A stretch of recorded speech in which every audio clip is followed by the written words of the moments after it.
கிறிஸ்துவுக்குள் பிரியமான என் தேவ ஜனங்களே, என் சகோதர சகோதரிகளே, இயேசு கிறிஸ்துவின் இனிய நாமத்தினாலே உங்களுக்கு அன்பின் வாழ்த்துக்கள். இன்று நம் தேவனாகிய இயேசு கிறிஸ்து நம்மளுக்கு கொடுத்திருக்கிற ஜீவனுள்ள வார்த்தை என்னவென்றால், சங்கீதம் 34ஆம் அதிகாரம் 10வது வசனம். கர்த்தரை தேடுகிறவர்களுக்கோ ஒரு நன்மையும் குறைபடாது. ஆமேன், ஹல்லேலூயா. இன்னைக்கு பிரியமானவர்களே, எனக்கு நிறைய குறைபாடு இருக்கிறது என்று சொல்லி நீங்கள் கவலைப்பட்டு கொண்டிருக்கிறீங்களா?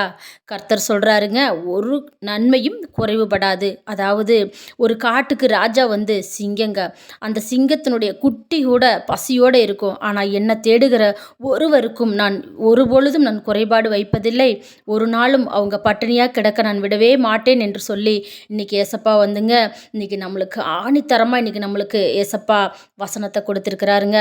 நல்ல பிரியமானவர்களே, கவலைப்படாதீங்க. அது எந்த விதமான எப்படிப்பட்டமான காரியமாக இருந்தாலும் பரவாயில்லைங்க.